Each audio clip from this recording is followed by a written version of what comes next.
Rory,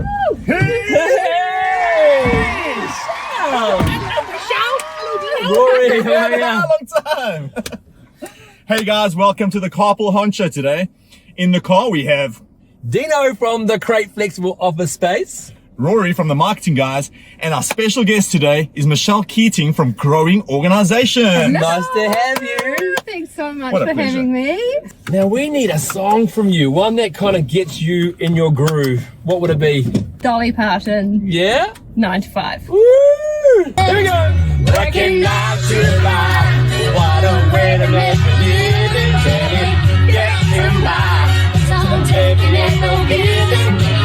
Use your mind. You never get the credit. Still love to drive you crazy if you let me. So why the song? A few different reasons. One is, well, who does not want to pour themselves a cup of ambition? So it gets me going in that, that sense. But it kind of is also part of my story. I left the 9 to 5 to pursue my dreams, and actually that whole way she describes 9 to 5 is that was how I was feeling, just like Frustration, goodness, do it anymore. Agitation, sick of this. yeah. And it wasn't until actually Growing Organizations came into the company I was working for, and I went through their management training and was like, whoa, you mean I don't have to be really nasty to be a good boss and be successful? Because that was the stereotype I grew up with, was yelling, screaming, control, forcing people. Like that was like, oh well, if I'm going to be successful I have to be like that. Yeah. And it made me realize that no, I could be myself, and with the right tools be the kind of boss that I want to be. So you basically were in the situation, right, where you're feeling agitated and frustrated and sick of the 9 to 5, and then you ended up going along to a workshop run by Growing Organizations, and now you're a big part of that company, right? I know. And what a cool story. That was the instigation, of course, to get you sort of up and going in business again. I know you've had a few businesses before that. Can we just touch on the fact of that frustration? Is frustration a bad thing? Depends how you use it. Good. I think if you can sit with it and think about where it's coming from, it can be a turning point.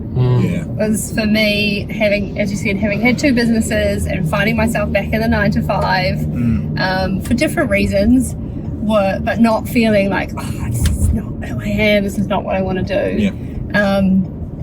That feeling of frustration was so real. Yeah. And it's easy to just, get into that pattern of just, for me, it was over shopping. I think frustration, even our feelings or emotions, sometimes they can be negative, but actually if you just allow them to point you towards what's going on inside and what has to change. And so for me, frustration has actually prodded me, pushed me out of the boat to do something, So if you're in the 9 to 5 and you're sick of what you're doing and you're frustrated, turn it into something positive and go, what can I do differently, right? What can be done? Yeah. And so you were in that situation, and you pushed yourself off the cliff, of going into business, right? And we all know that again, yeah.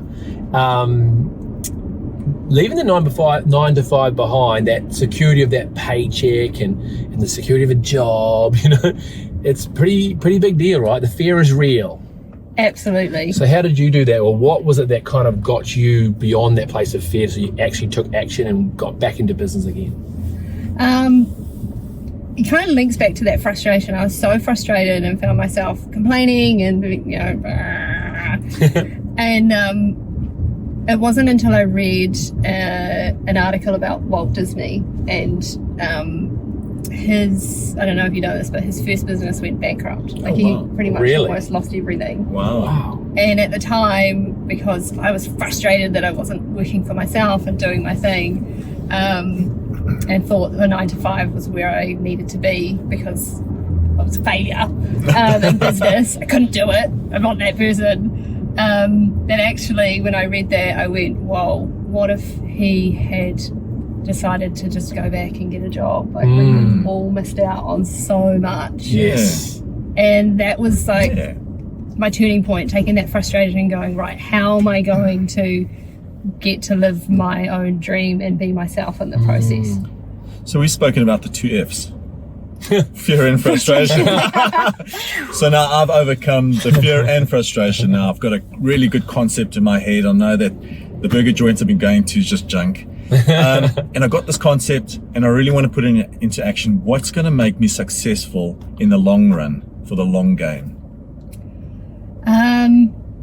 Well, you've got number 1 tick. You've got your passion and your drive. Yeah. But I think in the long haul is really knowing what you're getting yourself in for. So I think a lot of people think, I'm going to leave the 9 to 5 and business is going to be easy because I won't have a boss. Yeah. And actually, it's... Sometimes they just buy themselves a job, right? Yeah. And then the clients are then the boss. Yes. You go from 1 boss to 10. Yeah. And so knowing that it's not going to be easy is so important when you're going into it, because for me, my first 2 businesses, I thought I had to be good at it from the get-go, and then when I wasn't, I thought, oh well, that means I'm not good at it. But actually knowing that you've got to make mistakes, there's going to be times where you want to give up, but actually if it matters to you and it means something, then those 2 things, that passion and knowing what you're getting into, are so important. And it takes people to help you realize that, right? People who are experienced in business, and it's available to you right now. Growing Organizations, of course, is a fantastic company to deal with, who will help you really bring to reality what it's going to take and what it's going to require from you personally, right, to succeed in business. What are some of those foundations that you think at that get-go, that very sort of starting block stage, is important to being a business that survives for the long haul, not be one of the statistics that fall over in the first year, right? Yeah. What's it going to take, Michelle? Come on. I think you alluded to it, is really surrounding yourself with people who get it and who will help you through whatever stage of business you're in, whether you're starting up, or we mainly work with people who are sort of 2-3 years in and they want to either improve things or want to get better, and having those people who can hold your hand and reassure you and normalize. Yeah. Go, it's okay. It's normal. This is normal. You're not feeling crazy. Yeah. If you're if you want to be an athlete, a champion athlete, you get a coach, right? Yeah. If you want to be good at something, you bring in someone who knows some tips or some ideas or some skills that you don't quite harness yet. And normally you'll pay for it, right? I mean, it takes a bit of investment to get that. And I think in business, if you want to be in business and don't want to be one of the statistics, be prepared to bring in the right people around you to succeed. Absolutely.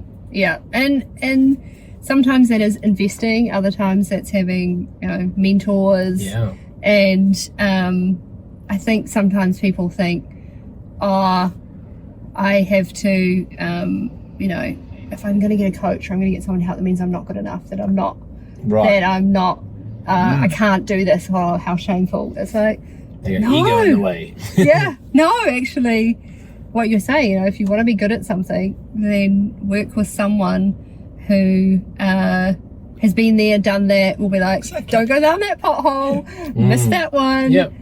Just the basics sometimes can save a lot of heartache. And if you stop learning, you're dying, right? But surrounding yourself with really good people is key, because business can be lonely. As an owner-operator, it can be really, really lonely. So get the mentor, get people around you, get staff members, partners, the right people, obviously, but they can really improve and catapult your business as well. Yeah. So good. And it's, we usually go into business because we're really good at something. You don't go into business because we're great at business. Yeah. And so it's like realizing, what am I really good at, and getting help for the things that you may never be really, really strong at. So work with someone who is, or who can help you understand it enough so that it doesn't hold you back. It's really good. So Growing Organizations, tell us a little bit about you guys. What does that look like if I wanted to start working with you tomorrow? We really, like, our passion is with helping owners who are a little way into their business, maybe 2 or 3 years in. They've had that passion, they've got going, and they've come across some of those typical roadblocks that come, and maybe they want to grow, but they're not quite sure how to do that. And we help them see which areas they can work on to fulfill on their dream for their business. I always see it a bit like a horse with blinkers on, right? So the horse is running this way, and as business owners, we know we're doing things right, we're going in the right direction, but you just need somebody from the outside to come in and say, well, you could be doing this better, or you could be going in this direction, then gaining more momentum, right? Yeah. Is that true? Yeah, like a coach's job is not to come in and go, you're doing it all wrong. It's to go, great, these things are working, keep doing those things. These things aren't working, let's look at why, and let's change and improve Give us them. an example of, someone that's working with you, that is just getting the value out of what you're doing, and why it's so good for them. Oh, we've got one of our guys. He is there's something about working with a group, I think, is really energizing him. Because he's got a team, and I think as the owner operator and as the boss, having other people to talk to that are like, okay, outside of your business, right? Because you can't talk to some of those things. You can't talk to a staff about them because you're supposed to be the leader. Yes. So having us and the rest of the community help him go, I want to grow here, I want to challenge that. He's just, the changes he'd made in the last 5 months, I'm so proud, because it just shows that when you have a little bit of support, that accountability, it's just really cool to see people take it on, because they want to grow, and sometimes you just need something that helps you to go, okay, cool, right, I'm off. That must give you a lot of satisfaction seeing that, right? Oh, it makes me so proud. Working with businesses for months or years, and all of a sudden they bloom. Yeah, it's really good. So what sort of costs would it, where does it start with you guys? Like, is it going to cost me thousands, or where does it start if I wanted to jump in and be part of what you guys are doing for my, in my business? We're really, really pleased. In the last year, we've become a supplier with the regional business partner network. So we are able to help people one-on-one in our group coaching from $300 a month. What? Awesome. So if they qualify, they can get funding, and so helpful in these crazy times. Yes. To get that support to thrive even in times of challenge. Now I see you guys, thankfully, thank you very much, use the crate as your place at these workshops, and I see all your business people coming in, and by the time they're finished with you guys for a half a day or a full day workshop, they are buzzing. You can just tell they're full of energy and keys. They've got their tool belt ready to go out there and do business and do life and kick butt. It's so good to see. So I recommend Growing Organizations to you, and would love you to come along and be a part of their workshop. Now I understand, Michelle, that you're offering our listeners something very special today, and that is that they can come and sit on one of those workshop days, or half days is it, for free. Did I hear you right? Yes. Yeah. That is amazing. And we will even provide the coffee. It's good coffee. Yeah, we really want to, the best way to get a sense of if the community is right for you is to try it out and meet people, and in that half day session you'll take something of real value away to action in your business. Great. And if anyone does want to get hold of you, of course, the contact details are in the post here right now. And you're also willing to do a one-on-one sit-down consultation if required. If someone's a little bit more personal, sort of, deep dive into their business with them as a sort of initial consult, you're willing to do that. Is that right? Absolutely, yeah. Thank you to Michelle. Thank you to our sponsors, Flexible Office Space. Woo! Thank you so much. The other sponsors, the marketing guys, and Business with Locals, and Toyota New Zealand. Thank you for these wheels. Thanks, Toyota. Here we go. Working 9 to 5.